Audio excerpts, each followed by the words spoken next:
«Ya no nos sirves, mamá. Ahora que tengo dinero, ya no necesito tu ayuda». Eso fue lo que mi propia hija me gritó en público, frente a decenas de personas, después de ganar la lotería con el boleto que yo compré. Mi nombre es Esperanza Morales. Tengo 68 años, y durante toda mi vida adulta creí que ser madre significaba darlo todo sin esperar nada a cambio. Trabajé como empleada doméstica desde los 16 años para criar sola a mi hija Carmen, después de que su padre nos abandonara cuando ella tenía apenas 2 años. Siempre viví en una casita humilde en el mismo barrio. Siempre compré el mismo boleto de lotería todos los martes en la tienda de don Raúl. Siempre creí que algún día las cosas iban a mejorar. Carmen creció, se tituló de contadora, se casó con Miguel Hernández, tuvo 2 hijos hermosos, Jesús y Guadalupe, pero nunca logró estabilizarse profesionalmente. Decía que los trabajos no eran compatibles con su nivel educativo, que necesitaba algo a la altura de su preparación. Mientras tanto, yo mantenía la casa, pagaba las cuentas, cuidaba a los nietos siempre que fuera necesario. Aquel martes de marzo, compré mi boleto como siempre lo hacía. Elegí los mismos números de siempre, cumpleaños de la familia, fechas importantes, y guardé el papel en mi cartera vieja de piel café. Carmen estaba en casa cuando llegué, quejándose una vez más de que Miguel no ganaba suficiente como albañil, que los niños necesitaban escuela privada, que la vida estaba difícil. Yo escuché callada, como siempre, y ofrecí compartir la cena que había preparado. Ella aceptó, pero pasó toda la comida criticando la comida sencilla, diciendo que los niños merecían algo mejor. Esa noche, antes de dormir, revisé mi boleto una vez más y le pedí a Dios que nos bendijera con algo de dinero para mejorar nuestra situación. Lo que no sabía era que Carmen estaba observando cada movimiento mío por las rendijas de la puerta de mi cuarto. El miércoles siguiente desperté agitada. Había soñado con números, con dinero, con cambios. Fui directo a revisar mi boleto para ver si había acertado algo, pero cuando abrí mi cartera, el papel había desaparecido. Busqué por toda la casa, revolví cajones, miré debajo de los muebles, le pregunté a Carmen si lo había visto. Ella me ayudó a buscar por más de 1 hora, mostrando preocupación genuina, sugiriendo lugares donde podría haberlo dejado. Llegamos a la conclusión de que debía haberlo perdido en la calle o olvidado en algún lugar. Carmen me consoló diciendo que no era mucho dinero de todas formas, que la próxima semana compraría otro. Me quedé triste, pero conformada. Después de todo, nunca había ganado nada significativo de verdad.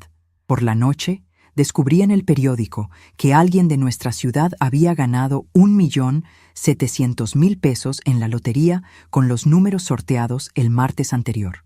Sentí una punzada en el corazón pensando en los números que había elegido, pero pronto aparté los pensamientos negativos. El jueves por la mañana, Carmen llegó a casa radiante, con una sonrisa que no había visto en años. Dijo que tenía una sorpresa increíble que contarme, que nuestra vida estaba a punto de cambiar para siempre. Mi corazón se aceleró cuando dijo que había encontrado un boleto de lotería en el bolsillo de mi chamarra vieja, todo arrugado, y que había revisado los números. Era el boleto premiado, 1.700.000 pesos. Lloré de emoción, le agradecí a Dios, abracé a mi hija pensando que finalmente tendríamos paz financiera. Carmen dijo que necesitábamos ir rápidamente a la oficina de la lotería porque el boleto estaba dañado y podrían no aceptarlo si tardábamos mucho. Yo dije que íbamos juntas, pero ella insistió en que sería mejor que fuera sola primero para confirmar si todo estaba bien con el papel. Estuve de acuerdo, confiada, feliz, imaginando cómo usaríamos el dinero para mejorar la vida de todos nosotros.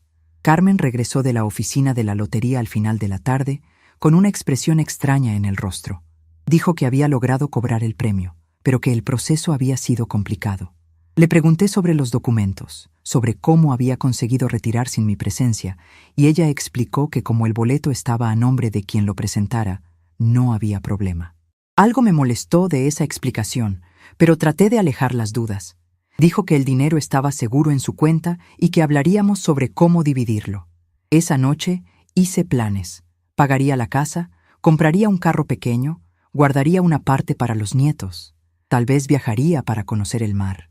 Carmen escuchaba mis sueños con una sonrisa forzada que en ese momento interpreté como ansiedad positiva. Los días siguientes fueron una sucesión de excusas. Carmen siempre tenía una justificación para no hablar sobre el dinero.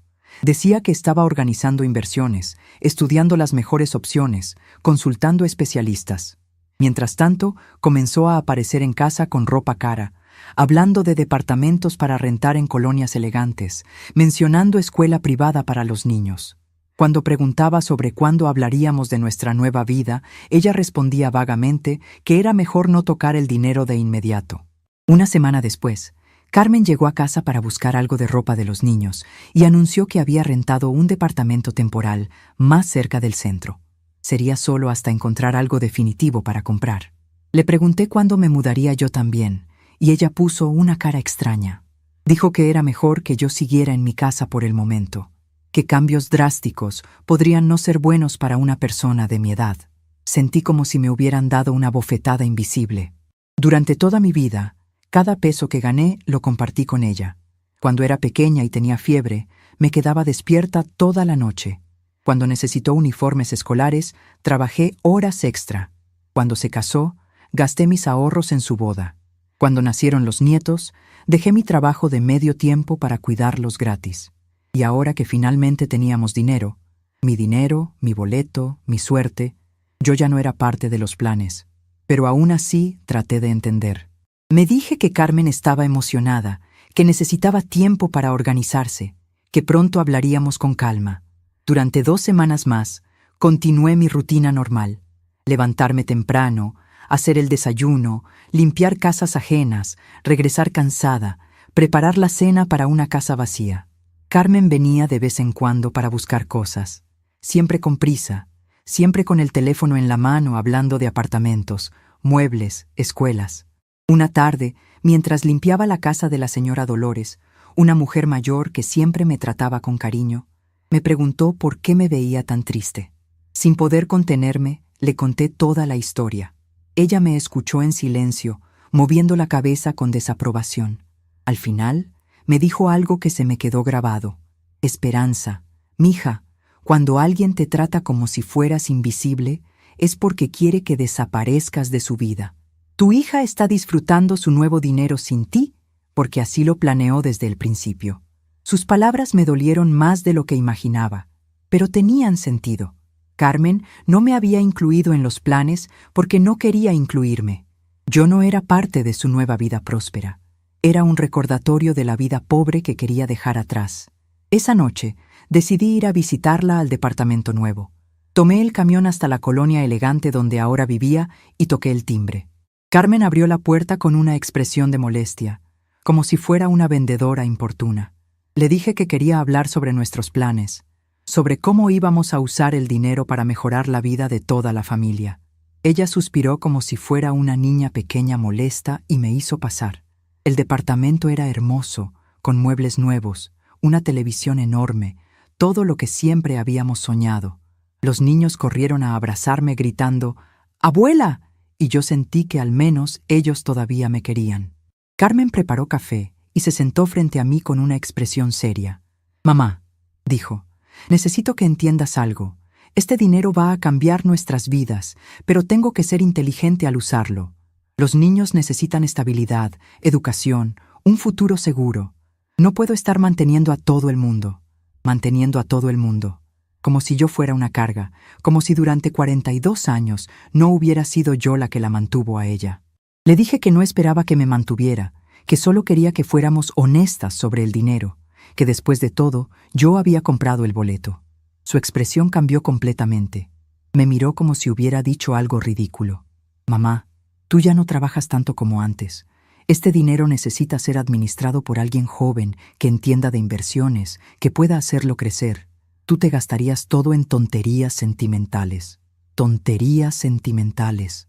Pagar mi casa era una tontería sentimental. Comprar medicinas sin preocuparme por el precio era una tontería sentimental. Tener un poco de seguridad en mis últimos años era una tontería sentimental». Le pregunté qué parte del dinero sería para mí directamente, sin justificaciones. Carmen se removió incómoda en su silla nueva. «No se trata de partes, mamá. Se trata de que yo me hago cargo de todo.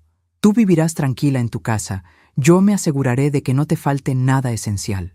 Pero el dinero principal va a estar en mi nombre porque soy más joven y puedo manejarlo mejor. Ahí estaba la verdad desnuda. Carmen se había quedado con mi dinero. Había decidido unilateralmente que ella sabía mejor qué hacer con él, y yo debería estar agradecida de recibir las migajas de mi propia suerte. Me levanté de la mesa sintiendo como si hubiera envejecido 10 años en esa conversación. Le dije que lo pensaría, pero que esperaba que ella también reflexionara sobre lo que estaba haciendo. Carmen me acompañó a la puerta con una sonrisa condescendiente. Mamá, entiendo que esto es difícil para ti, pero confía en mí. Sé lo que hago. Cuando los niños estén grandes y establecidos, hablaremos de hacer algo lindo para ti también. Cuando los niños estén grandes. Cuando yo tenga 80 años y ya no importe si vivo o muero. Regresé a mi casa en el camión nocturno, viendo por la ventana las luces de la ciudad, pensando en 42 años de sacrificio resumidos en confía en mí. Esa noche no pude dormir. Cada vez que cerraba los ojos, veía la expresión de Carmen cuando me dijo que yo gastaría el dinero en tonterías sentimentales, como si mi felicidad fuera una tontería, como si mi tranquilidad fuera un capricho, como si yo fuera un estorbo en su nueva vida de prosperidad. La semana siguiente, Carmen me llamó para decirme que necesitaba que fuéramos al supermercado juntas. Había pensado que podríamos hacer algunas compras para mi casa, llenar mi despensa, comprar cosas de calidad por una vez. Mi corazón se llenó de esperanza. Tal vez había reflexionado, tal vez se había dado cuenta de que no estaba siendo justa conmigo. Llegamos al supermercado más elegante de la ciudad, uno de esos lugares donde yo nunca compraba porque todo era carísimo.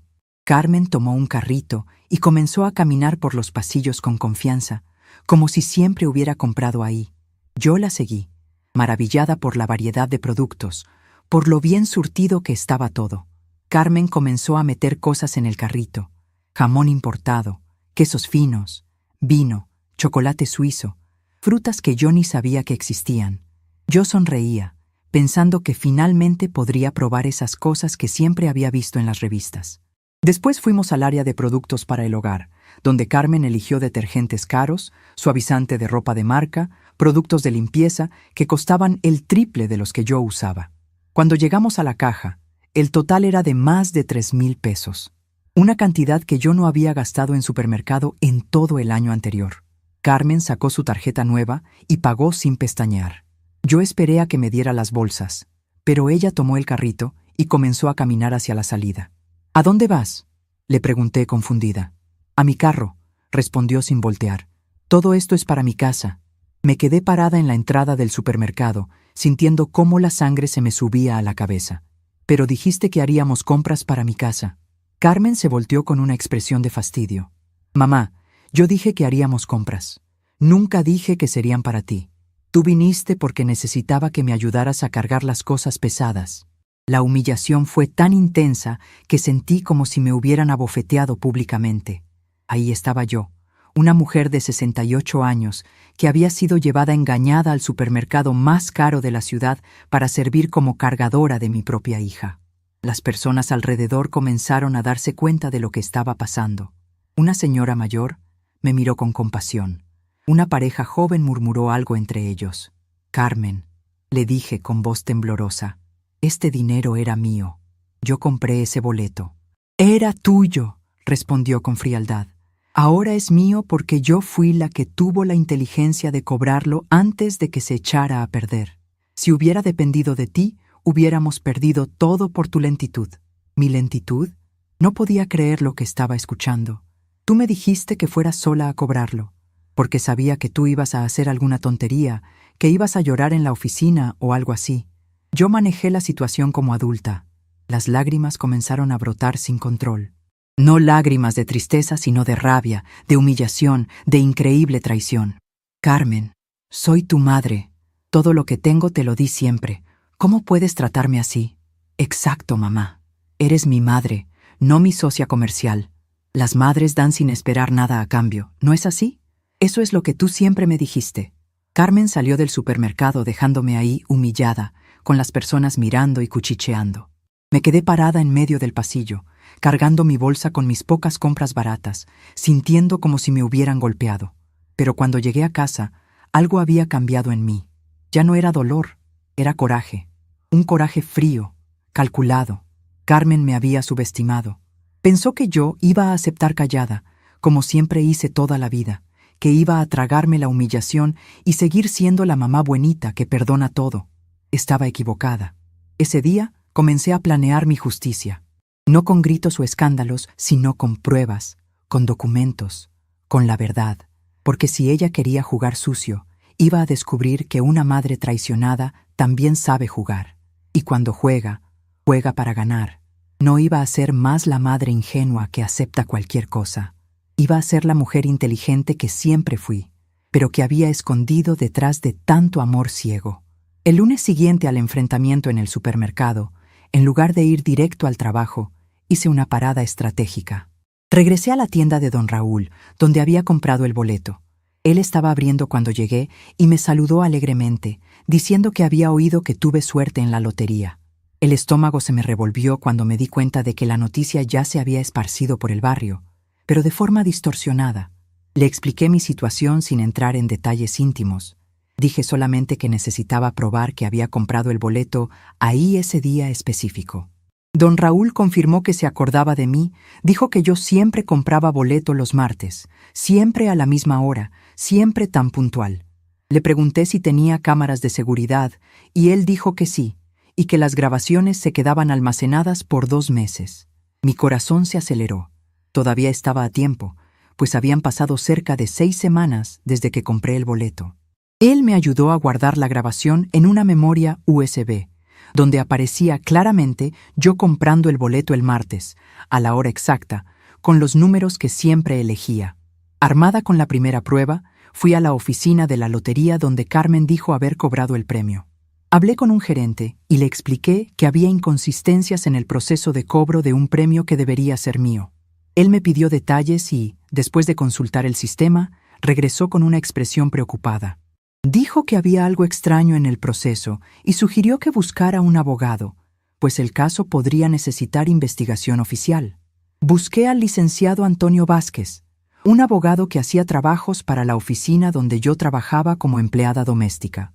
Siempre fue educado conmigo, me trataba con respeto.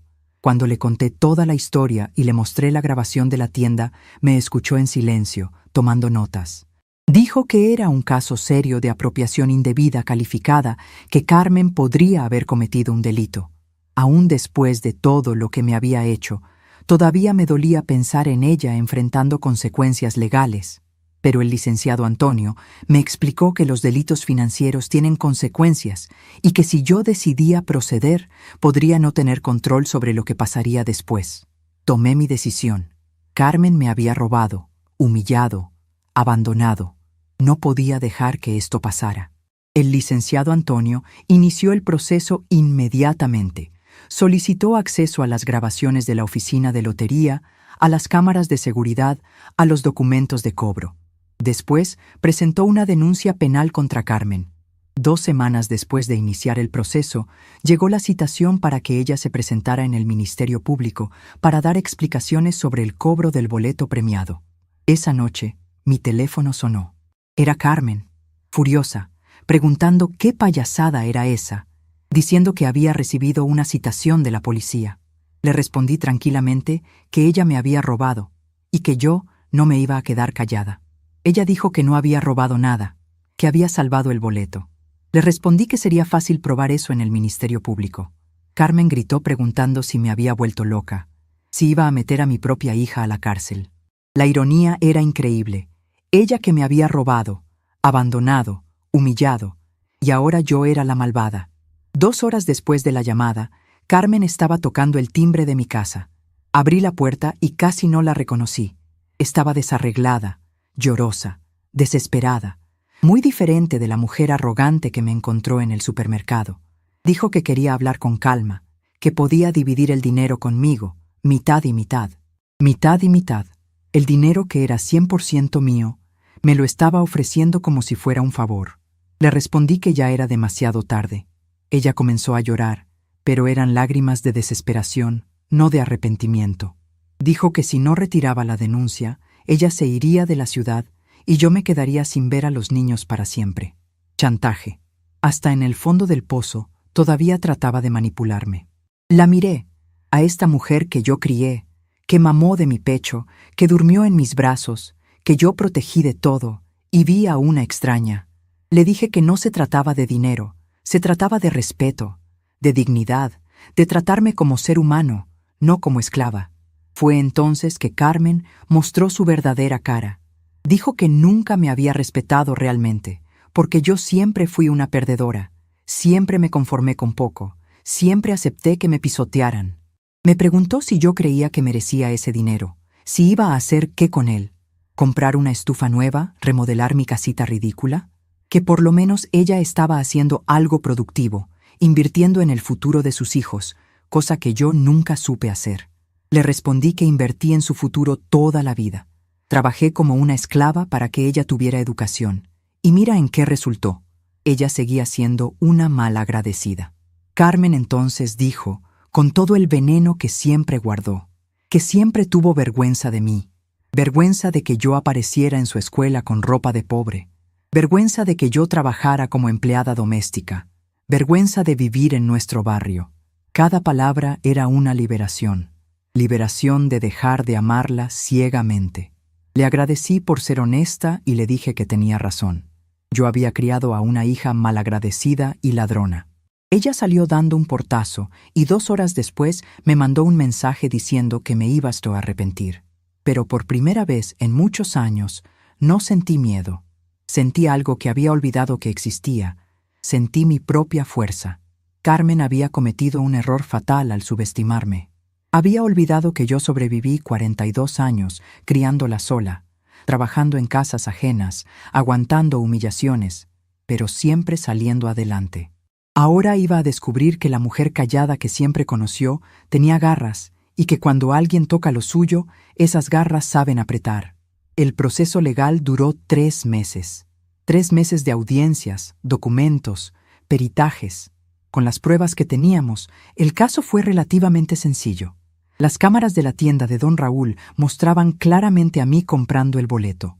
Los registros de la oficina de lotería revelaron inconsistencias en la versión de Carmen sobre cómo logró cobrar el premio. Durante ese periodo, Carmen intentó de todo. Primero negó, después trató de probar que yo había autorizado el cobro. Finalmente, cambió completamente de estrategia y publicó en las redes sociales un texto largo llamándome interesada, diciendo que yo estaba demandando a mi propia hija por dinero. Pero yo no sentí coraje por las mentiras que esparció. Sentí lástima de que hubiera llegado tan bajo. Cuando la justicia finalmente decidió a mi favor y el dinero fue transferido a mi cuenta, Carmen ya había desaparecido de la ciudad con su familia. Supe por vecinos que había salido del departamento rentado y se había mudado sin dejar dirección. Con mi dinero de vuelta, tomé decisiones que nunca imaginé que sería capaz de tomar. Vendí mi casita, no por vergüenza del lugar donde siempre viví, sino porque cada rincón me recordaba años de sacrificio no reconocido. Compré un departamento pequeño en una ciudad vecina, donde nadie conocía mi historia, donde podía empezar de nuevo sin el peso del pasado. Dejé de trabajar como empleada doméstica y comencé a hacer trabajos voluntarios en una guardería, cuidando niños cuyos padres trabajan. Descubrí que podía amar sin anularme, que podía cuidar sin sacrificarme completamente. A veces despierto por la mañana y tardo algunos segundos en recordar que ya no necesito preocuparme si tendré dinero para las cuentas, si alguien me va a pedir algo que no puedo dar, si voy a tener que tragarme humillaciones en silencio. La libertad tiene un sabor que no conocía. 6 meses después de mudarme a la nueva ciudad, recibí una llamada inesperada. Era Jesús, mi nieto, diciendo que había conseguido mi teléfono a escondidas y preguntando si estaba enojada con ellos. Mi corazón casi se detuvo de emoción al escuchar su voz. Le dije que nunca estaría enojada con él o con Guadalupe, que ellos no tenían culpa de los errores de los adultos. Jesús entonces me contó que Carmen había dicho que yo me había vuelto rica y egoísta, que ya no quería saber de la familia. Le expliqué con palabras sencillas que a veces las personas adultas toman decisiones que lastiman a otras personas. y que yo había elegido alejarme para no seguir siendo lastimada. Le dije que siempre los amaría a él y a su hermana, pero que ya no podía convivir con su mamá. Jesús lloró, yo lloré, pero fue un llanto liberador, de quien finalmente logró decir la verdad sin miedo a las consecuencias. Me prometió que cuando creciera vendría a buscarme. Le respondí que yo estaría esperando, pero los recuerdos de todo lo que viví no se borraron tan fácilmente. Durante las primeras semanas en mi nueva ciudad, las memorias llegaban como olas, una tras otra, recordándome cada momento de humillación, cada sacrificio no valorado, cada vez que Carmen me hizo sentir como si fuera una carga. Recordé aquella vez cuando Carmen tenía 15 años y necesitaba un vestido para su graduación de secundaria. Yo trabajaba en 3 casas diferentes ese mes para juntar el dinero. Me levantaba a las 5 de la mañana, regresaba a las 9 de la noche, con las manos agrietadas de tanto lavar y limpiar. Cuando le entregué el dinero para el vestido, ella ni siquiera me dio las gracias. Dijo que era lo mínimo que podía hacer como madre. Lo mínimo que podía hacer. Esas palabras me quedaron grabadas para siempre. Recordé cuando se casó con Miguel. Gasté todos mis ahorros en su boda. El vestido, la fiesta, las flores. Quería que fuera perfecta, que ella se sintiera como una princesa. El día de la boda, Carmen se quejó de que la comida no era suficientemente elegante, de que las flores no eran las que había pedido, de que los invitados iban a pensar que éramos pobres. Pobres. Éramos pobres porque yo había gastado hasta el último centavo en hacerla feliz. Recordé cuando nacieron los nietos. Durante los primeros años, yo era la niñera gratuita. Carmen trabajaba medio tiempo y Miguel trabajaba en construcción, pero aún así no les alcanzaba para pagar una guardería. Yo dejé mi trabajo de tiempo completo para cuidar a Jesús y después a Guadalupe. Les daba de comer, los bañaba, jugaba con ellos, los llevaba al doctor, los consolaba cuando lloraban. Carmen llegaba por las tardes, cansada, de mal humor, y se quejaba de que la casa estaba desordenada, de que los niños estaban sucios, de que yo no sabía cuidarlos correctamente. Una tarde, después de una de sus regaños, Jesús me abrazó y me dijo: «Abuela, ¿por qué mi mamá siempre está enojada contigo? Tú eres la más buena del mundo». Esas palabras me partieron el corazón porque un niño de 4 años veía lo que Carmen se negaba a ver. Recordé las Navidades solitarias, cuando Carmen y Miguel decidieron que era mejor celebrar en casa de los padres de él, porque tenían más espacio, mejor comida, regalos más bonitos. Yo me quedaba sola en mi casita, viendo por televisión programas navideños, imaginando a mis nietos abriendo regalos que yo no pude comprar. Carmen me llamaba por teléfono el día siguiente para contarme lo bien que la habían pasado, lo deliciosa que había estado la cena, lo generosos que habían sido los suegros con los regalos. Nunca me preguntaba cómo había pasado yo la Nochebuena. Recordé las veces que me enfermé, y Carmen consideró mis malestares como inconvenientes personales hacia ella. Cuando tuve gripe el año pasado, y no pude cuidar a los niños, ella me dijo que era muy conveniente que me enfermara justo cuando más me necesitaba. Conveniente. Como si yo hubiera elegido enfermarme para molestarla. Recordé cada cumpleaños olvidado, cada día de las madres ignorado, cada ocasión especial donde yo era una idea tardía en los planes de Carmen. Si me incluía, era por obligación social, no por amor genuino. Pero también recordé los momentos buenos, y esos eran los que más me dolían. Recordé a Carmen niña, cuando me abrazaba y me decía que yo era la mejor mamá del mundo. Recordé cuando tenía pesadillas y se metía a mi cama, acurrucándose contra mí hasta que se tranquilizaba. Recordé cuando se graduó de la universidad y lloró de felicidad, diciéndome que todo lo que había logrado era gracias a mí, que nunca me iba a fallar. Ese día pensé que todos los sacrificios habían valido la pena. ¿En qué momento esa niña cariñosa se convirtió en la mujer fría que me robó? ¿En qué momento mi amor de madre se convirtió en una obligación que ella resentía? A veces, sentada en mi departamento nuevo, me preguntaba si yo había hecho algo mal, si había sido demasiado permisiva, demasiado sacrificada, demasiado disponible, si al darle todo sin pedir nada a cambio, le había enseñado que no tenía valor. Pero después recordaba las palabras de la señora Dolores, mi antigua patrona. Esperanza, el problema no fue que le diste demasiado amor. El problema fue que ella no supo valorarlo. Las noches eran las más difíciles. En el silencio de mi nuevo hogar, sin el ruido familiar de mi viejo barrio, los pensamientos se volvían más intensos.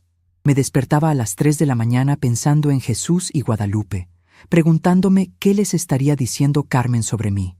¿Les diría que su abuela los había abandonado por dinero? ¿Les haría creer que yo era la mala de la historia? ¿Crecerían pensando que yo los había dejado porque ya no los quería? Esas preguntas me atormentaban más que cualquier insulto que Carmen hubiera podido gritarme.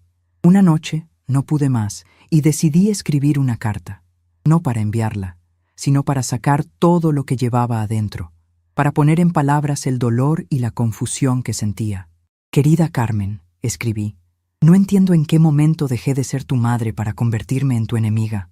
No entiendo cuándo mis sacrificios se volvieron obligaciones que me debías devolver con crueldad. Durante 42 años, cada decisión que tomé fue pensando en tu bienestar. Trabajé en casas ajenas para que tú no tuvieras que hacerlo. Me quedé despierta cuando estabas enferma. Celebré cada uno de tus logros como si fueran míos. Lloré con cada una de tus decepciones. Te di mi juventud, mi fuerza, mis sueños. Nunca me quejé porque creí que eso era lo que significaba ser madre. Pero resulta que para ti, ser madre significaba ser tu empleada personal, disponible las 24 horas, trabajando gratis, sin derecho a cansarme, a enfermarme, a tener necesidades propias. El dinero que me robaste no era solo dinero. Era mi oportunidad de vivir mis últimos años con dignidad, sin depender de nadie, sin tener que trabajar hasta morirme. Era mi boleto hacia un poco de tranquilidad después de toda una vida de lucha. Pero más que el dinero, me robaste algo más valioso. Me robaste la ilusión de que te había criado bien. Me robaste la creencia de que el amor de madre siempre es correspondido. Me robaste la confianza de que la familia es el lugar más seguro del mundo. Escribir esa carta me ayudó a entender algo fundamental. Yo no tenía que cargar con la culpa de las decisiones de Carmen. Yo había sido una buena madre. Imperfecta seguramente, pero buena. Carmen había elegido el camino de la ingratitud y la traición, y esa no era responsabilidad mía. Al día siguiente, quemé la carta en el fregadero de mi cocina y vi cómo las palabras se convertían en cenizas. Con cada llama que consumía mis palabras, sentí como si estuviera quemando también el dolor que me había estado carcomiendo. Decidí que era hora de dejar de vivir en el pasado y empezar a construir un futuro. Me inscribí en un curso de computación para personas mayores. Siempre había querido aprender a usar una computadora, pero nunca había tenido tiempo ni dinero. Ahora tenía ambos. Comencé a caminar por las mañanas en el parque cerca de mi departamento. Conocí a otras señoras de mi edad que también salían a ejercitarse. Poco a poco, fui formando un pequeño grupo de amigas que se reunía para desayunar después de la caminata. Ellas sabían que yo era nueva en la ciudad, pero no conocían mi historia completa. Para ellas, yo era simplemente Esperanza, una mujer que había decidido mudarse para estar más tranquila. No era la madre abandonada, no era la víctima de robo familiar, no era la mujer humillada. Era solo Esperanza. Esa nueva identidad me gustaba. Una de mis nuevas amigas, Consuelo, me invitó a acompañarla a clases de bordado en el centro comunitario.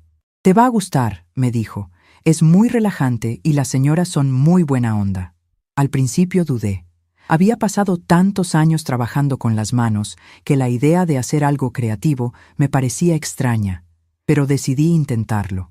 La primera vez que sostuve la aguja y el hilo, que vi cómo los colores se entrelazaban para formar figuras hermosas, sentí una paz que no había experimentado en años. No era trabajo, era arte. No era obligación, era placer. La maestra del grupo, doña Mercedes, me dijo que tenía manos muy hábiles, que probablemente había heredado el talento de alguna abuela bordadora. Me reí porque mi abuela efectivamente bordaba, pero yo nunca había tenido tiempo de aprender. Nunca es tarde para conectar con nuestras raíces, me dijo doña Mercedes con una sonrisa. Mientras bordaba, mi mente se tranquilizaba. Los recuerdos dolorosos seguían ahí, pero ya no me abrumaban. Era como si cada puntada fuera sanando una pequeña herida en mi corazón. Una tarde, mientras trabajaba en un mantel con flores amarillas, Consuelo me preguntó por qué me había mudado sola a la ciudad. Mi familia y yo tuvimos diferencias irreconciliables. Le respondí: a veces es mejor tomar distancia para proteger la paz de uno. Ella asintió con comprensión. A mí me pasó algo parecido con mi hermana. A veces la sangre no es suficiente para mantener unida a una familia. No le conté los detalles, pero su comprensión me consoló. No era la única mujer mayor que había tenido que tomar decisiones difíciles respecto a su familia. En las clases de bordado conocí historias similares a la mía. Señoras que habían sido maltratadas por hijos ingratos, que habían tenido que poner límites dolorosos, que habían aprendido que amar a alguien no significa permitir que te lastimen. Una de ellas, doña Rosa, me contó que su hijo le había robado los ahorros de toda la vida para invertirlos en un negocio que quebró. Tardé 2 años en perdonarme por haberle dado tanto poder sobre mi dinero, me dijo. Pero después entendí que el error no fue confiar en él, sino no haber puesto límites desde el principio. Sus palabras resonaron profundamente en mí. Yo también había tardado mucho en perdonarme por haber sido tan ingenua, por haber confiado ciegamente en Carmen, por no haber visto las señales de su egoísmo. Pero como decía doña Rosa, el error no había sido amar demasiado, sino no haberme amado lo suficiente a mí misma como para protegerme. Un día, mientras caminábamos por el parque, Consuelo me comentó que en el centro comunitario estaban buscando voluntarias para un programa de alfabetización para adultos. Tú que tienes experiencia cuidando niños, me dijo, podrías ser muy buena enseñando a leer a los adultos que no tuvieron oportunidad de estudiar. La idea me emocionó. Durante tantos años había dado mi tiempo y energía exclusivamente a Carmen y su familia. La posibilidad de ayudar a otras personas, de hacer una diferencia en la vida de extraños que podrían valorar mi esfuerzo, me llenó de entusiasmo. Me inscribí como voluntaria y me asignaron a un grupo de 5 personas, 3 señoras y 2 señores, todos trabajadores de la construcción y del hogar que querían aprender a leer mejor para ayudar a sus hijos con las tareas. La primera clase fue emocionante. Ver la concentración en sus rostros, la alegría cuando lograban descifrar una palabra completa, la gratitud sincera cuando les explicaba algo que no entendían, me recordó por qué me gustaba tanto cuidar niños. Pero esta vez era diferente. Esta vez yo elegía estar ahí, elegía dar mi tiempo, elegía compartir mi conocimiento. No era una obligación familiar, era una decisión personal. Una de mis estudiantes, doña Esperanza, sí, se llamaba igual que yo, me dijo después de la tercera clase: maestra, no sabe lo que significa para mí que una persona como usted se tome el tiempo de enseñarnos. Mis hijos me van a estar muy agradecidos. Esas palabras me llenaron de una satisfacción que no había sentido en años. Por primera vez en mucho tiempo, alguien valoraba mi esfuerzo, reconocía mi contribución, me trataba con el respeto que merecía. Al final de mi segundo mes como voluntaria, el coordinador del programa me pidió que diera una charla a otros posibles voluntarios sobre mi experiencia. Doña Esperanza, me dijo, usted ha sido una de nuestras voluntarias más comprometidas. Su dedicación y paciencia han sido extraordinarias. Nos gustaría que compartiera su experiencia para motivar a otras personas a unirse al programa. Me sentía halagada y nerviosa al mismo tiempo. Nunca había hablado en público, nunca había sido considerada un ejemplo para otros, pero acepté el reto. El día de la charla, llegué al centro comunitario con el corazón acelerado. Había preparado unas notas, pero cuando vi a las 20 personas sentadas esperando escucharme, me quedé en blanco por un momento. Después respiré profundo y comencé a hablar. Buenos días. Mi nombre es Esperanza Morales, y hace 3 meses me mudé a esta ciudad buscando un nuevo comienzo.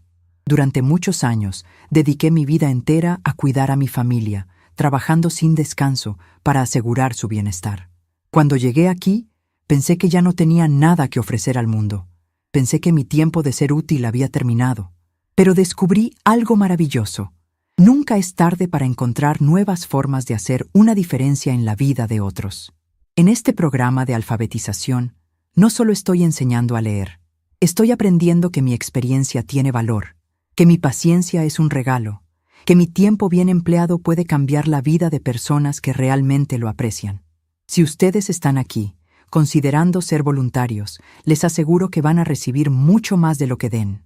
Van a redescubrir su propio valor, van a conectar con personas maravillosas, van a recordar que siempre, siempre se puede empezar de nuevo. Cuando terminé de hablar, el silencio duró unos segundos que me parecieron eternos. Después, la sala estalló en aplausos. Varias personas se acercaron a felicitarme, a preguntarme detalles sobre mi experiencia, a pedirme consejos sobre cómo empezar. Una señora de mi edad, con lágrimas en los ojos, me dijo: «Doña Esperanza, sus palabras me tocaron el corazón. Yo también estoy en una situación difícil con mi familia y había perdido la esperanza de poder ser feliz de nuevo. Usted me dio fuerzas para intentarlo». En ese momento entendí algo fundamental. Mi historia de dolor se había convertido en una historia de superación. Mi experiencia de traición se había transformado en una lección de fortaleza. Mi proceso de sanación podía inspirar a otros a sanar también. Esa noche, sentada en mi departamento, reflexioné sobre todo lo que había cambiado en mi vida en los últimos meses. Había perdido a una hija ingrata, pero había ganado una nueva identidad. Había perdido la ilusión de una familia unida, pero había ganado la realidad de una comunidad que me valoraba. Había perdido la ingenuidad, pero había ganado sabiduría. Había perdido la costumbre de vivir para otros, pero había ganado la habilidad de vivir para mí misma. Y por primera vez en muchos años, me quedé dormida sintiendo que mañana sería un día lleno de posibilidades, no de obligaciones. Un año después de mudarme a mi nueva ciudad, mi vida había tomado un rumbo que jamás imaginé posible. Las mañanas comenzaban con mi caminata en el parque, seguida del desayuno con mis amigas, después las clases de bordado o las sesiones de alfabetización, y por las tardes me dedicaba a leer o simplemente a disfrutar la tranquilidad de mi hogar. Era una rutina que había construido pieza por pieza, día tras día, como un bordado delicado donde cada puntada tenía su lugar perfecto. Pero la tranquilidad se vio interrumpida una mañana de abril cuando sonó mi teléfono. Era un número desconocido, pero algo en mi interior me dijo que contestara. «¿Doña Esperanza?», preguntó una voz joven que me resultó familiar. «Sí, habla Esperanza». «Abuela, soy yo, Guadalupe». Mi corazón se detuvo. Era la voz de mi nieta, pero sonaba diferente, más madura, más triste. «Mi amor, ¿cómo conseguiste mi número?». Se lo pedí a Jesús. Él lo había guardado desde aquella vez que le habló hace mucho tiempo. Hubo una pausa larga donde solo se escuchaba nuestra respiración entrecortada. «Abuela, necesito hablar con usted. Necesito verla». «¿Dónde está tu mamá, mi cielo?». «Ese es el problema, abuela. Mamá no está bien». Las siguientes palabras de Guadalupe me partieron el alma. Carmen había desarrollado un problema con el alcohol. El dinero de la lotería se había acabado en inversiones fallidas y gastos descontrolados. Miguel había perdido el trabajo por la crisis económica y no encontraba otro. Estaban a punto de perder el departamento por falta de pago. Pero lo peor, abuela, es que mamá dice cosas horribles de usted cuando está tomada. Dice que usted la abandonó, que es una mala madre, que por su culpa ella está así. Pero yo sé que no es cierto. ¿Cómo lo sabes, mi amor? Porque me acuerdo de cuando era pequeña. Me acuerdo de que usted siempre estaba ahí, de que mamá siempre la trataba mal, de que usted lloraba a escondidas en la cocina. Yo lo veía todo, abuela. Las lágrimas comenzaron a rodar por mis mejillas. Mi nieta había visto lo que Carmen se negaba a reconocer. «Guadalupe, mi cielo, yo jamás las abandoné. Ustedes siempre van a ser mis nietos queridos. Pero tu mamá tomó decisiones que me lastimaron mucho». «Lo sé, abuela. Jesús y yo hemos hablado mucho sobre esto. Sabemos que mamá le hizo algo malo. No nos dice qué, pero sabemos que fue algo muy feo. ¿Cómo están ustedes, mis amores? ¿Están bien de salud? ¿Van a la escuela?». «Sí, abuela. Papá hace lo que puede para mantenernos. Él también extraña a usted. Dice que usted era la única que realmente nos quería sin esperar nada a cambio». Esas palabras me tranquilizaron y me destrozaron al mismo tiempo. Saber que Miguel reconocía mi amor genuino me consolaba, pero saber que mis nietos estaban viviendo en esa situación me desesperaba. «Abuela, ¿podemos venir a visitarla? Solo Jesús y yo». «Mamá no tiene que saber». Mi primer instinto fue decir que sí inmediatamente, pero después pensé en las consecuencias. Si Carmen se enteraba, Podría prohibirles definitivamente que me vieran. Podría usar esto como excusa para alejarse aún más. Mi amor, me encantaría verlos. Pero primero necesito que me prometas algo. Lo que sea, abuela. Necesito que hables con tu papá, que él sepa de esta llamada, que él esté de acuerdo con que vengan a verme. No quiero que esto cause más problemas en su casa. Papá ya sabe, abuela. Él fue quien nos dio permiso de llamarla. Dice que nosotros tenemos derecho a conocer a nuestra abuela, sin importar los problemas que tenga con mamá. Esas palabras me llenaron de gratitud hacia Miguel. Él siempre había sido un buen hombre, trabajador, respetuoso. Carmen había tenido suerte de encontrarlo, aunque nunca lo valoró como merecía. Está bien, mi amor. Pueden venir cuando quieran. Yo les voy a mandar la dirección. Abuela, hay algo más. Mamá no puede saber que nosotros sabemos dónde vive usted. Si se entera, va a hacer un escándalo terrible. Acordamos que vendrían el siguiente fin de semana, cuando Carmen fuera a buscar trabajo en otra ciudad. Miguel los acompañaría, pero se quedaría en el parque mientras ellos subían a mi departamento. Esa semana fue la más larga de mi vida. Preparé todo con cuidado. Compré los dulces que les gustaban cuando eran pequeños. Limpié el departamento hasta que brilló. Cociné sus comidas favoritas. Era como prepararse para recibir a los reyes. El sábado por la mañana, mientras esperaba que llegaran, me di cuenta de algo importante. Estaba nerviosa, pero no por miedo o culpa. Estaba nerviosa de emoción, como una abuela normal que va a recibir la visita de sus nietos queridos. No me sentía como la mujer traicionada que había huido de su familia. Me sentía como Esperanza Morales, una mujer digna que había construido una nueva vida y ahora tenía el privilegio de compartirla con las personas que realmente la amaban. Cuando sonó el timbre, corrí a abrir la puerta. Ahí estaban mis nietos. Jesús de 14 años, alto y delgado como su padre, y Guadalupe de 12, con los ojos grandes y expresivos que había heredado de mí. Nos abrazamos durante largos minutos, llorando de felicidad, sintiendo que el tiempo perdido se condensaba en ese momento perfecto. Abuela, está muy bonita, me dijo Guadalupe. Se ve más joven que antes. Es que estoy feliz, mi amor. La felicidad hace milagros. Jesús miraba mi departamento con admiración. Abuela, qué bonito está todo. Se siente muy tranquilo aquí. Sí, mijo, aquí nadie me grita, nadie me hace sentir mal, nadie me dice que estorbo. Aquí tengo paz. Pasamos la mañana platicando. Ellos me contaron sobre la escuela, sobre sus amigos, sobre sus sueños. Yo les conté sobre mis nuevas amigas, sobre las clases de bordado, sobre el trabajo voluntario. Abuela, me dijo Jesús, usted suena muy diferente. Antes siempre parecía preocupada, siempre estaba trabajando, siempre parecía cansada. Ahora suena contenta. Es que antes vivía para hacer felices a otros, mijo. Ahora vivo para ser feliz yo también. Y resulta que cuando uno está bien consigo mismo, puede dar mucho más amor genuino a los demás.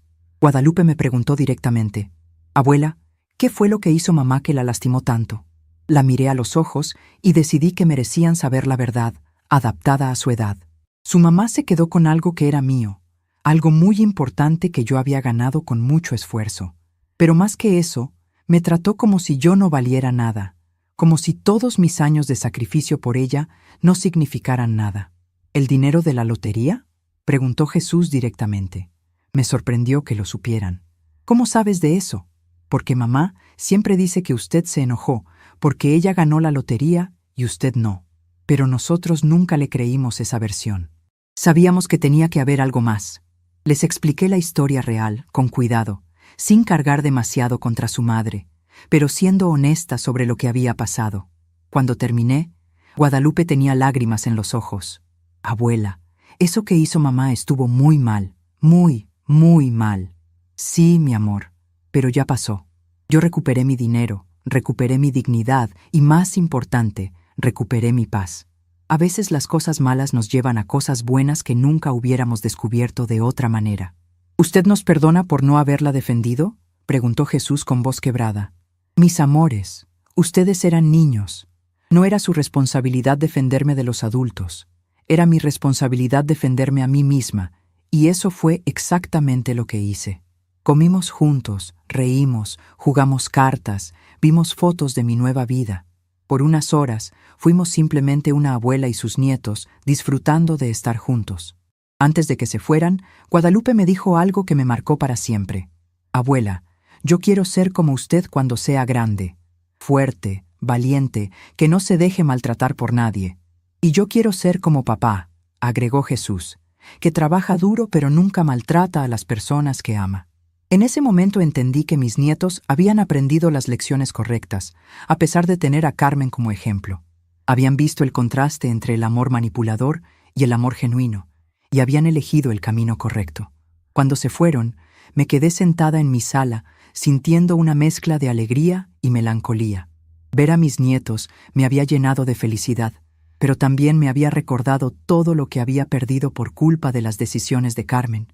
Pero después reflexioné más profundamente y me di cuenta de algo importante. No había perdido a mis nietos.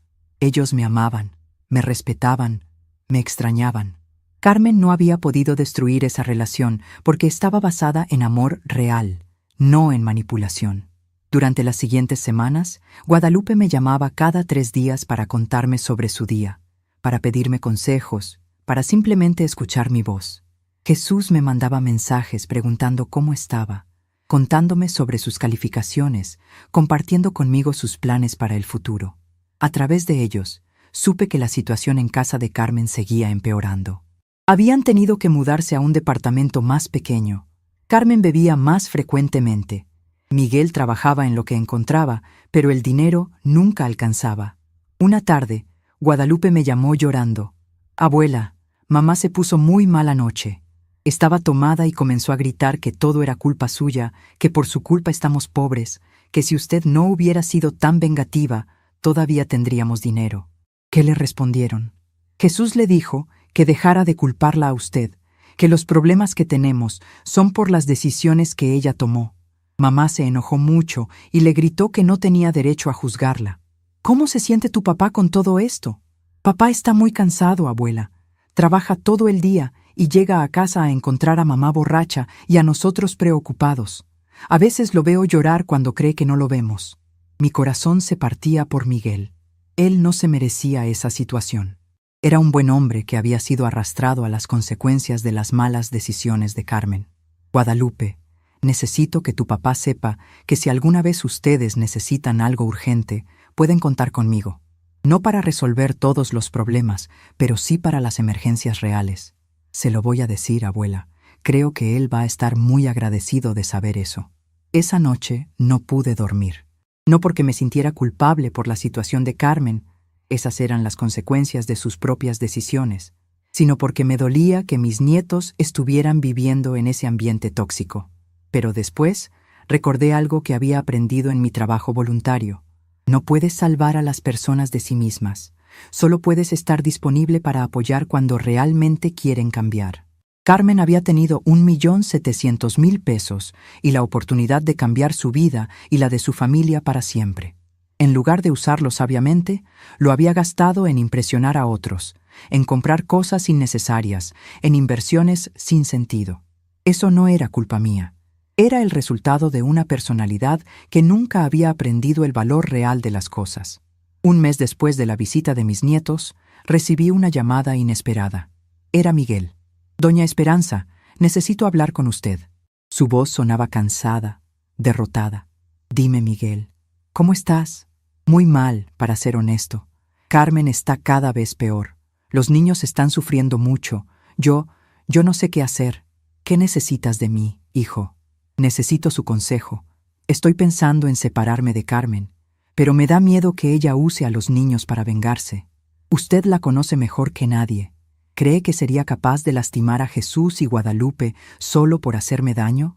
La pregunta me destrozó porque sabía la respuesta. Carmen era capaz de cualquier cosa cuando se sentía traicionada. Lo había demostrado conmigo. Miguel, Carmen está enferma. El alcohol y la amargura la han cambiado mucho. Pero hay algo que necesitas saber. Jesús y Guadalupe ya no son niños pequeños. Ellos ven lo que está pasando. Entienden quién es responsable de qué. Si tú tomas decisiones pensando en protegerlos, ellos lo van a entender. ¿Usted cree que debo separarme? Yo creo que debes hacer lo que te permita dormir en paz por las noches. Vivir en una casa llena de gritos, alcohol y resentimiento no es bueno para nadie, especialmente para los niños. Tengo miedo de que los niños me culpen. Miguel, mis nietos te adoran. Ellos saben que tú eres el único adulto estable en su vida ahora mismo. Confía en el amor que te tienen. Hablamos durante 1 hora. Le conté sobre mi experiencia de tomar decisiones difíciles para proteger mi bienestar mental.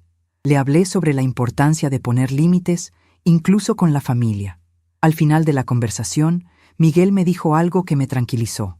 Doña Esperanza, quiero que sepa que sin importar lo que pase entre Carmen y yo, usted siempre va a ser la abuela de mis hijos. Ellos la aman y yo respeto ese amor. 2 semanas después, Miguel se separó de Carmen. Ella reaccionó exactamente como yo había temido, con rabia, con amenazas, con intentos de manipular a los niños en su contra. Pero Jesús y Guadalupe, ya grandes, tomaron su propia decisión. Eligieron irse a vivir con su padre. Carmen los acusó de ser unos malagradecidos, de haberse dejado envenenar por Miguel y por mí. Les dijo que si se iban con su padre, para ella estaban muertos. La misma amenaza que me había hecho a mí. Guadalupe me contó después: Abuela, cuando mamá nos dijo eso, ya no sentimos ni tristeza. Solo sentimos lástima por ella, porque entendimos que para mamá el amor es un arma de chantaje, no un sentimiento real. La separación fue dolorosa para todos, pero especialmente liberadora para Miguel y los niños. Finalmente podían vivir en paz, sin caminar sobre cáscaras de huevo, sin escuchar gritos constantes. Miguel consiguió un trabajo mejor y rentaron un departamento pequeño, pero tranquilo. Los niños siguieron estudiando y sus calificaciones mejoraron notablemente. Y yo, por primera vez en años, pude ser abuela sin complicaciones. Los visitaba cada mes. Ellos venían a verme seguido. Hablábamos por teléfono sin secretos. Carmen desapareció de nuestras vidas como había aparecido, de manera egoísta e irresponsable. Supo que Miguel y los niños mantenían contacto conmigo, y en lugar de reflexionar sobre sus errores, decidió cortarnos completamente de su vida. No hubo explicaciones, no hubo intentos de reconciliación, no hubo reconocimiento de responsabilidad. Simplemente se fue, como si nosotros fuéramos los que habíamos fallado. Pero ya no me dolía. Su ausencia se había vuelto un regalo, no una pérdida. Finalmente, mis nietos podían conocer el amor sano, el respeto mutuo, la tranquilidad de una familia que se cuida sin lastimarse. Una tarde, mientras bordaba en mi sala con la luz dorada del atardecer entrando por la ventana, reflexioné sobre todo lo que había pasado en los últimos 2 años. Había perdido una hija, pero había ganado paz mental. Había perdido la ilusión de una familia perfecta, pero había ganado una familia real basada en amor genuino. Había perdido la costumbre de vivir para otros, pero había ganado la sabiduría de vivir para mí misma sin dejar de amar. Carmen había creído que quitándome el dinero me quitaba el poder, pero se había equivocado. El dinero era solo papel. El verdadero poder estaba en mi capacidad de reconocer mi propio valor, de defenderme cuando era necesario, de reconstruir mi vida cuando todo parecía perdido. Ella había querido que yo desapareciera para poder disfrutar mi dinero sin remordimientos. Y en cierto sentido, lo había logrado. La mujer sumisa que aceptaba maltratos en silencio había desaparecido para siempre. En su lugar había nacido Esperanza Morales, una mujer que sabía que el amor verdadero no duele, que la familia real no chantajea, que la dignidad no es negociable. Y esa mujer, esa nueva versión de mí misma, era más poderosa que todo el dinero del mundo. Esa noche, antes de dormirme, escribí en mi diario una frase que resumía todo mi aprendizaje. La venganza más dulce no es lastimar a quien te lastimó. La venganza más dulce es ser tan feliz que ya no importe lo que esa persona haga o deje de hacer. Carmen había perdido a una madre que la amaba incondicionalmente, a 2 hijos que la respetaban, a un esposo que la apoyaba y a una vida próspera que el dinero le había dado la oportunidad de construir. Yo había perdido las ilusiones, pero había ganado la realidad. Y resultó que la realidad, cuando se construye con dignidad y amor propio, es mucho más hermosa que cualquier ilusión. 2 años habían pasado desde que Miguel se separó de Carmen y desde que yo había encontrado mi nueva vida. En ese tiempo, mis nietos se habían convertido en jóvenes maduros y reflexivos. Jesús tenía 16 años y ya hablaba de estudiar ingeniería, mientras que Guadalupe, de 14, soñaba con ser maestra como las voluntarias que había conocido a través de mí. Miguel había encontrado estabilidad laboral en una empresa de construcción donde lo respetaban por su dedicación y honestidad. Los tres formaban una pequeña familia sólida, basada en respeto mutuo y comunicación abierta. Yo seguía viviendo mi nueva vida con plenitud. Había sido promovida a coordinadora del programa de alfabetización. Mis amigas del grupo de bordado se habían convertido en hermanas de corazón, y mi departamento se había transformado en un hogar lleno de paz y alegría. Carmen había desaparecido completamente de nuestras vidas. No sabíamos dónde vivía, si estaba bien o mal, si había logrado superar sus problemas con el alcohol. Era como si hubiera decidido borrarse de la historia familiar. Una mañana de octubre, mientras preparaba el desayuno para recibir a mis nietos que venían a pasar el fin de semana conmigo, sonó mi teléfono. Era un número desconocido de mi ciudad natal. ¿Doña Esperanza Morales? Sí, habla Esperanza. Buenos días, habla la doctora Patricia Ruiz del Hospital General. Tengo a una paciente aquí que dice ser su hija, Carmen Hernández. Está internada en estado grave y pidió que la contactáramos. Mi corazón se detuvo. A pesar de todo lo que había pasado, seguía siendo mi hija. ¿Qué le pasó? Tuvo un accidente automovilístico anoche. Estaba bajo los efectos del alcohol. Tiene heridas serias, pero no corre peligro de muerte. Sin embargo, está muy alterada emocionalmente e insiste en que necesita hablar con usted. ¿Está sola? Sí, señora. No hemos podido contactar a ningún otro familiar. Le dije que llegaría en unas horas y colgué con las manos temblando.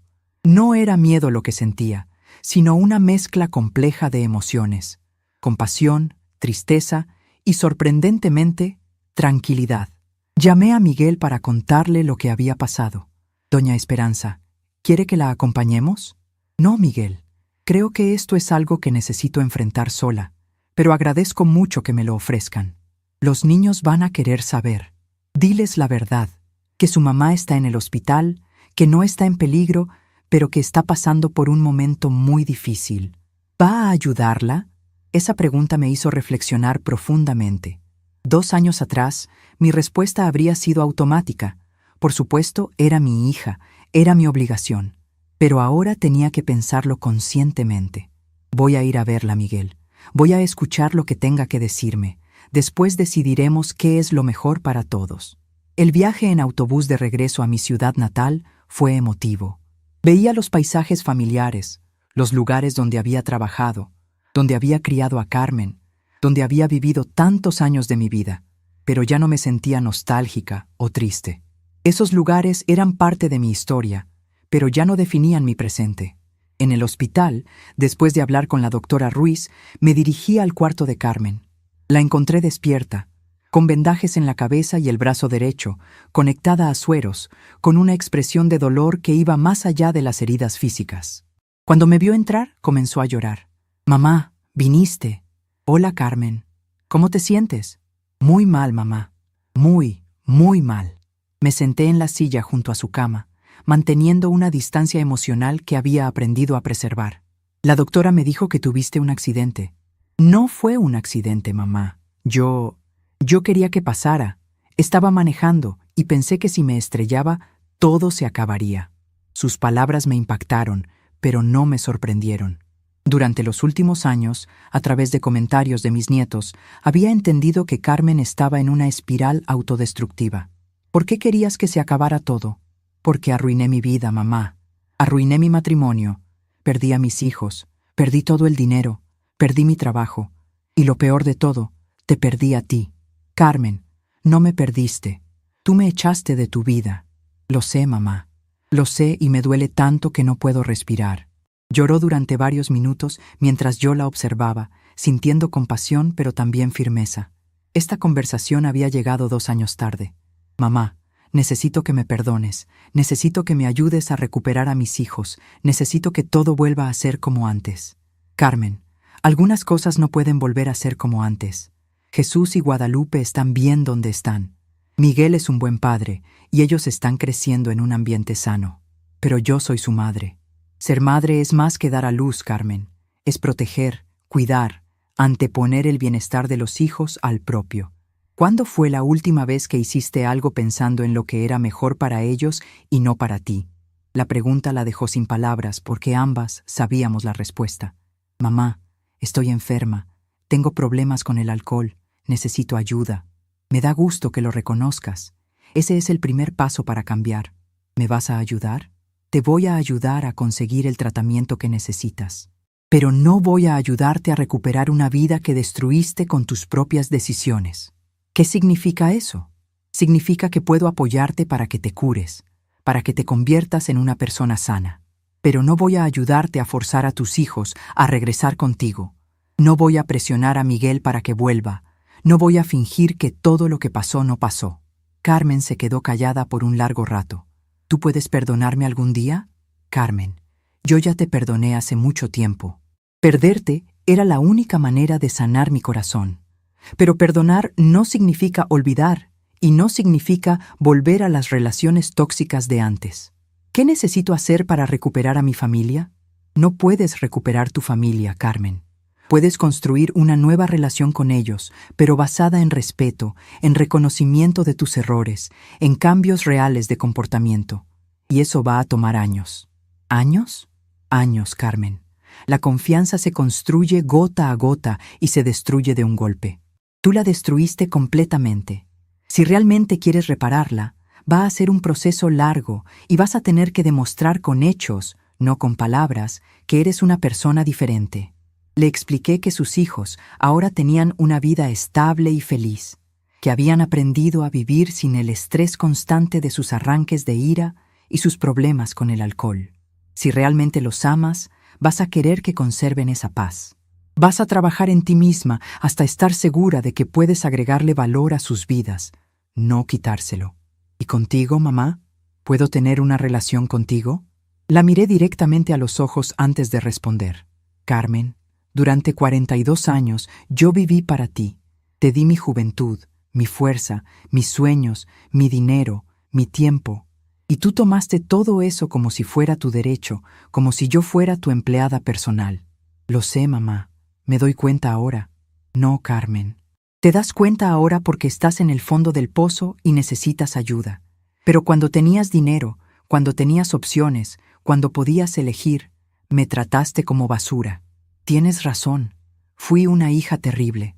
Fuiste una hija egoísta. Pero eso ya pasó. La pregunta ahora es, ¿qué tipo de persona quieres ser de aquí en adelante? Carmen lloró durante largo rato antes de responder. Quiero ser una persona que valga la pena. Quiero ser alguien de quien mis hijos puedan estar orgullosos. Quiero ser la hija que tú te merecías tener. Entonces, empieza por aceptar la ayuda profesional que necesitas. Acepta que la recuperación va a ser larga y difícil. Acepta que tus hijos tienen derecho a mantenerse alejados hasta que demuestres que has cambiado realmente. ¿Me vas a visitar mientras estoy en rehabilitación? Lo pensé cuidadosamente antes de responder. Te voy a visitar una vez al mes durante el primer año. No más. Necesitas aprender a depender de ti misma, no de mí. Y yo necesito proteger la paz que he construido en mi vida. ¿Una vez al mes solamente? Carmen, durante 2 años no tuve noticias tuyas. Una vez al mes es un regalo, no una obligación. Hablamos durante 2 horas más. Le conté sobre mi nueva vida, sobre mis amigas, sobre mi trabajo voluntario, sobre la relación hermosa que tenía con sus hijos y con Miguel. Mamá, suenas tan feliz, tan diferente. Es que soy feliz, Carmen. Aprendí que puedo amar a las personas sin sacrificar mi bienestar. Aprendí que puedo ser una buena madre, abuela, amiga, sin dejar de ser una mujer completa con sus propias necesidades. Yo nunca entendí eso. No, nunca lo entendiste. Para ti, amor significaba sacrificio total de la otra persona. Para ti, ser familia significaba tener el derecho de tratar mal a las personas que te amaban. Carmen asintió con lágrimas en los ojos. ¿Crees que pueda cambiar realmente? Creo que puedes cambiar si realmente quieres hacerlo. Pero va a requerir que reconozcas completamente tus errores, que hagas terapia psicológica además del tratamiento para el alcoholismo, y que aceptes que quizás nunca recuperes todo lo que perdiste. ¿Qué es lo que más necesito entender? Necesitas entender que las personas que te aman no son tus propiedades. Tus hijos no te pertenecen. Son individuos que tienes el privilegio de amar y guiar. Miguel no era tu empleado, era tu compañero de vida. Yo no era tu sirvienta, era tu madre. ¿Y cómo puedo empezar a reparar el daño? Empezando por aceptar que no puedes reparar todo. Algunas cosas se rompieron para siempre, pero puedes construir algo nuevo, diferente, más sano. Antes de irme, Carmen me preguntó si podía abrazarme. Dudé por un momento, pero después accedí. Su abrazo se sentía diferente, menos desesperado, menos demandante, más como una hija que reconocía el valor de su madre. Mamá, gracias por venir. Gracias por no rendirte completamente conmigo. Carmen, yo nunca me voy a rendir contigo, pero tampoco voy a permitir que me lastimes otra vez. La diferencia es que ahora entiendo cuál es mi responsabilidad como madre y cuál no. ¿Cuál es tu responsabilidad? Mi responsabilidad es amarte, desearte lo mejor, apoyarte cuando realmente necesites ayuda para cambiar. Mi responsabilidad no es sacrificar mi bienestar por el tuyo, no es permitir que me maltrates, no es resolver los problemas que tú creaste con tus decisiones. Salí del hospital sintiendo una mezcla de emociones complejas. Había visto a mi hija en el momento más vulnerable de su vida, pero también había mantenido la fortaleza emocional que tanto me había costado construir. En el autobús de regreso a mi ciudad, reflexioné sobre la conversación. 2 años atrás, habría corrido a rescatar a Carmen. Habría prometido cualquier cosa con tal de tenerla de vuelta en mi vida. Habría comprometido mi nueva tranquilidad por la ilusión de recuperar a mi hija. Pero ahora entendía que el amor verdadero a veces requiere mantener límites firmes. Que ayudar a alguien no significa resolver sus problemas por ellos, sino acompañarlos mientras ellos hacen el trabajo de cambiar. Al llegar a mi departamento, encontré a Miguel esperándome con Jesús y Guadalupe. «¿Cómo está mamá?», preguntó Guadalupe con preocupación genuina. «Está viva, está consciente y por primera vez en mucho tiempo está siendo honesta sobre sus problemas». «¿Va a cambiar?», preguntó Jesús con escepticismo. «No lo sé, mijo. Eso depende completamente de ella. Lo que sí sé es que si cambia, será un proceso largo y difícil». «¿Nosotros vamos a tener que regresar a vivir con ella?», preguntó Guadalupe con ansiedad. «No, mi amor. Ustedes van a seguir viviendo con su papá en el ambiente estable que han construido. Si su mamá mejora realmente, podrán tener una relación con ella, pero desde la seguridad de su hogar actual». Miguel me miró con gratitud. «Doña Esperanza, ¿cómo se siente después de verla?» «Me siento tranquila, Miguel. Me siento como una mujer que hizo lo correcto. Mostré compasión sin comprometer mis límites. Ofrecí ayuda sin sacrificar mi bienestar». Esa noche, después de que se fueron, escribí en mi diario una reflexión que resumía todo lo que había aprendido. Hoy entendí que el amor maduro no es rescatar a las personas de las consecuencias de sus decisiones. El amor maduro es estar disponible para apoyarlas cuando deciden rescatarse a sí mismas. Durante los siguientes meses, cumplí mi promesa de visitar a Carmen una vez al mes en el centro de rehabilitación. Cada visita era diferente. Al principio, ella seguía tratando de manipularme emocionalmente, de conseguir que intercediera con Miguel y los niños. Pero yo mantuve mis límites firmemente. Le decía que mi papel era apoyar su recuperación, no ser su representante ante la familia que había lastimado. Poco a poco, Carmen comenzó a cambiar realmente. Empezó a hacer preguntas diferentes. En lugar de «¿Cuándo van a perdonarme?», preguntaba «¿Qué necesito cambiar en mí misma?». En lugar de «¿Cuándo puedo ver a mis hijos?», preguntaba «¿Cómo puedo demostrar que soy segura para ellos?». El cambio más significativo llegó en el mes 6 de su tratamiento. Carmen me dijo algo que nunca esperé escuchar. «Mamá, quiero pedirte perdón, pero no para que me perdones y volvamos a ser como antes. Quiero pedirte perdón porque finalmente entiendo el daño que te hice y me duele genuinamente haberte lastimado». «¿Cuál es la diferencia?», le pregunté. «La diferencia es que antes quería tu perdón para beneficiarme yo. Ahora quiero pedirte perdón porque entiendo que tú merecías ser tratada con amor y respeto, y yo no te los di». Esa fue la primera vez en años que sentí que estaba hablando con mi hija, no con la persona egoísta en la que se había convertido. Carmen, acepto tu disculpa y te perdono sinceramente. ¿Esto significa que podemos intentar reconstruir nuestra relación? Significa que podemos intentar construir una relación nueva, diferente, más sana. Pero va a tener que ser paso a paso, con límites claros, con respeto mutuo. Al final de su año de tratamiento, Carmen había logrado mantenerse sobria, había completado terapia psicológica y había demostrado cambios consistentes en su manera de relacionarse conmigo. Los niños accedieron a verla una vez, después de casi 3 años de separación. Fue una reunión emotiva pero cuidadosa. Jesús y Guadalupe fueron respetuosos pero cautelosos. Carmen fue humilde y no presionó por más de lo que ellos estaban dispuestos a dar. «Mamá», le dijo Guadalupe, «me da gusto verte mejor, pero necesito tiempo para confiar en ti otra vez. Lo entiendo completamente, mi amor. Voy a esperar el tiempo que necesites». Esa respuesta me demostró que Carmen finalmente había entendido que el amor no se puede forzar ni exigir, solo se puede ganar con paciencia y acciones consistentes.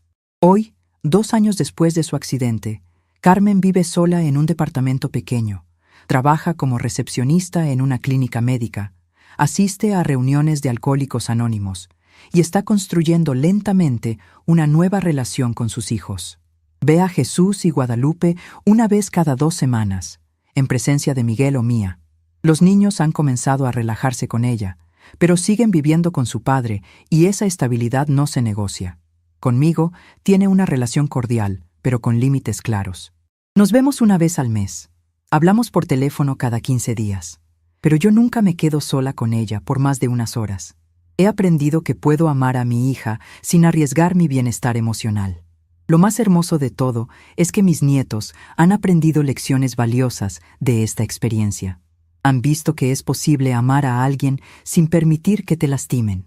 Han visto que las familias sanas tienen límites y consecuencias. Han visto que el perdón no significa olvidar o volver a ser vulnerable. Jesús me dijo hace poco: «Abuela, usted nos enseñó que el amor verdadero protege, no lastima, y que cuando alguien te lastima, puedes perdonarlo sin tener que someterte a que te lastime otra vez». Guadalupe agregó: «Y también nos enseñó que nunca es tarde para empezar una vida nueva, que siempre podemos elegir ser felices sin importar lo que otras personas hagan». Esas palabras me confirmaron que todo el dolor, toda la lucha, toda la reconstrucción había valido la pena. No solo había salvado mi propia vida, sino que había enseñado a mis nietos el valor de la dignidad personal. Carmen perdió años preciosos con sus hijos, perdió a un buen esposo, perdió mi respeto incondicional, perdió la oportunidad de disfrutar el dinero que pudo haber cambiado nuestras vidas para siempre. Pero también ganó algo valioso, la oportunidad de convertirse en una persona mejor, de reconstruirse desde cero, de ganarse el amor de su familia a través de acciones genuinas en lugar de manipulación emocional. Yo gané mucho más de lo que perdí. Gané paz mental, autorrespeto, una nueva familia de amigos queridos, un propósito significativo en mi trabajo voluntario y, sobre todo, gané la sabiduría de que nunca es tarde para defender tu propia dignidad. Hoy sé que la lección más importante que puedo enseñar a mis nietos no es sobre el perdón o la tolerancia infinita, sino sobre el amor propio que permite amar a otros de manera sana. Y esa lección solo pude enseñarla después de aprenderla yo misma, a los 68 años, cuando finalmente entendí que ser una buena madre no significa sacrificarlo todo, sino enseñar con el ejemplo lo que significa vivir con dignidad. Han pasado 5 años desde que dejé mi antigua vida. 5 años desde que decidí que mi dignidad valía más que la comodidad de aceptar maltratos en silencio. Esta mañana, como todos los días, me desperté en mi departamento lleno de luz y tranquilidad. Preparé mi café en la taza que me regaló Guadalupe, ahora de 19 años, y estudiando para maestra. Jesús tiene 21 y estudia ingeniería, tal como soñaba. Ambos vienen a visitarme cada domingo.